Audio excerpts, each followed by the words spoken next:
नमस्कार साथियों, फिर से आप सभी लोगों का स्वागत है हमारे चैनल में। तो साथियों, आज हम ग्राफीय विधि को समझने वाले हैं। ठीक है साथियों, पिछली वीडियो में हमने क्लास 10th का चैप्टर 3 का पूरा बेसिक समझा था, क्या उसमें होने वाला है, क्या क्या हमें पढ़ना है। ठीक है, पूरे चैप्टर का। तो साथियों, आज हम क्या करने वाले हैं, ग्राफीय विधि को समझने वाले हैं कि ग्राफीय विधि को हमें कैसे हल करना है, क्या क्या इसमें सवाल बनेंगे। ठीक है साथियों, तो देखो, पहले तो हम ये समझ लेते हैं कि हमने 3 विधियां जानी थी साथियों। कौन कौन सी 3 विधियां? एक तो आपकी थी प्रतिच्छेद प्रतिच्छेद रेखा। कौन सी थी साथियों? प्रतिच्छेद रेखा। दूसरी आपकी कौन सी थी? ये थी संपाती। कौन सी? संपाती रेखा। तीसरी कौन सी थी साथियों आपकी? तीसरी थी समांतर रेखा। कौन सी थी? समांतर रेखा। तो साथियों, ये देख लेते हैं कि कहाँ पर हमारी प्रतिच्छेद रेखा बनेगी, कहाँ हमारी संपाती रेखा बनेगी और कहाँ हमारी समांतर रेखा बनेगी। ठीक है साथियों, तो हम यहाँ पे मानक समीकरण को लेते हैं कि जैसे हमने मानक समीकरण ले लिया कि समीकरण 1 है तो ax plus b1 by plus c1 बराबर 0, और समीकरण 2 है तो a2x plus b2 by plus c2 बराबर 0। अगर समीकरण 1 है तो a1 b1 c1, और समीकरण 2 है तो a2 b2 c2 ले लिया मैंने। अब अगर इनका हम अनुपात निकालें, इनके गुणांकों का अनुपात निकालें, जैसे इनका a1 है यहाँ से और यहाँ पर a2, इनके जो गुणांक हैं वो a1 अनुपात a2 निकाल लें, यहाँ से b1 अनुपात b2 निकाल लें, यहाँ से हम c1 अनुपात c2 निकाल लें। अगर साथियों हम ये अनुपात निकाल लेते हैं इनके, तो क्या फिर कैसे हम पता करेंगे? तो अगर रेखा प्रतिच्छेद होंगी तो साथियों इनका जो a1 अनुपात a2 है ना, ये b1 अनुपात b2 के बराबर नहीं होगा। क्या नहीं होगा? a1 अनुपात a2 बराबर नहीं होगा किसके? b1 अनुपात b2 के। पहली बात समझ में आ गई होगी साथियों। अगर ये बराबर नहीं होगा तो कैसी रेखा होंगी मेरी? वहां मेरी प्रतिच्छेद रेखा होंगी। कौन सी रेखा होंगी? प्रतिच्छेद रेखा होंगी। और साथियों, इसका दूसरी बात ये भी समझ लेते हैं कि इसका एकल मान होता है। कैसा होता है? एकल मान होता है। हमारी जो प्रतिच्छेद रेखा होती है इनका एकल मान होगा। कैसा होगा? एकल मान होगा। एकल मान का मतलब समझो, इसका केवल एक मान होगा। क्या होगा? केवल एक मान होगा। और ये समीकरण कैसी होंगी? तो इनको हम कहेंगे संगत समीकरण। क्या कहेंगे? संगत समीकरण। दूसरी बात साथियों, अगर इन्हीं से भाई ये गुणांक ही तो बदलेंगे, बाकी समीकरण का मानक तो सेम रहेगा। ठीक है, अगर इन्हीं से क्या हो कि ये जो समीकरण है, ये अनुपात जो हैं, ये तीनों के तीनों अनुपात अगर बराबर हो जाए, क्या हो जाए? बराबर हो जाए। अगर साथियों ये तीनों अनुपात बराबर हैं तो वहां पर मेरी संपाती रेखा होगी। कैसी रेखा होगी? संपाती रेखा होगी। और संपाती रेखा होती है तो साथियों इनके अनेक मान होते हैं। कैसे मान होते हैं? अनेक मान होते हैं। ठीक है, इसके लिए हम समझा देंगे आपको। और कैसे अनेक मान होगी? जैसे ये मैंने एक ग्राफ बनाया है, तो ग्राफ में संपाती रेखा आपको पता होगा, पिछली वीडियो में बताई थी कि जैसे ये रेखा है और इसी की रेखा के ऊपर दूसरी रेखा जब हमारी आती है तो ऐसी रेखा हमारी संपाती रेखाएं कहलाती हैं। कौन सी कहलाती हैं? संपाती रेखाएं कहलाती हैं। इनके मान क्या होंगे और अनेक कैसे होंगे? तो जैसे जहां जहां ये मिलती हैं, जहां जहां ये काट तो यहाँ से यहाँ तक रही है, तो इसके यहाँ से यहाँ तक हम कोई सा भी मान ले लेंगे, वो मान मेरा सही होगा।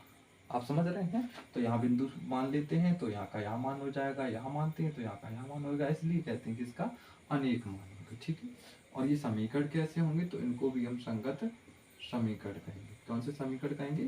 संगत समीकरण कहेंगे।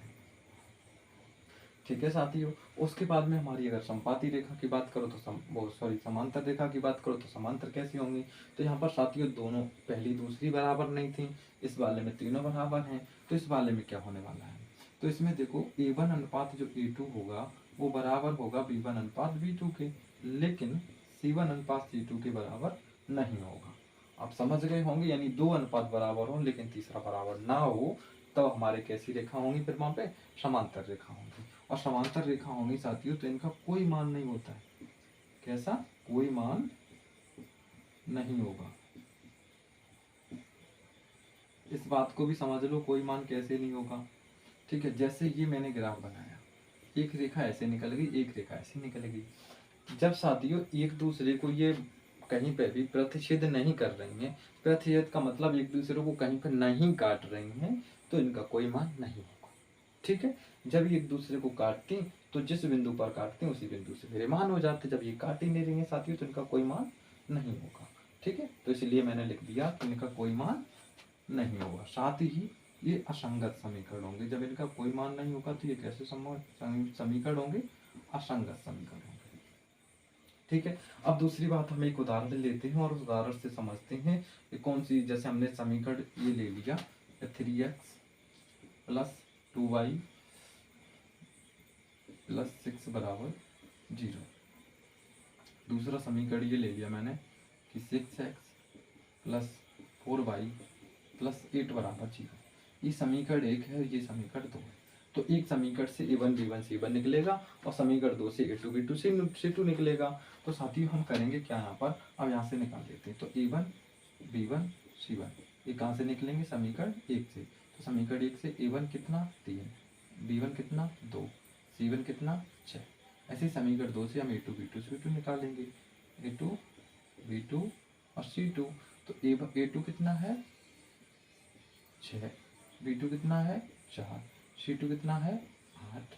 अब इनके साथ ही अनुपात निकाल लेते हैं। जैसे हम a1 अनुपात a2 निकालेंगे तो क्या है कि a1 का कितना है 3 है, बट्टे a2 कितना है 6 है। तो काटेंगे क्या बनेगा 1/2 बनेगा। क्या बनेगा 1/2 बनेगा। ऐसे साथियों b1 अनुपात b2 निकाल लेंगे तो ऊपर 2/4। इसका भी काटेंगे, 2 1 2 2 दूनी 4, 1/2 बनेंगे।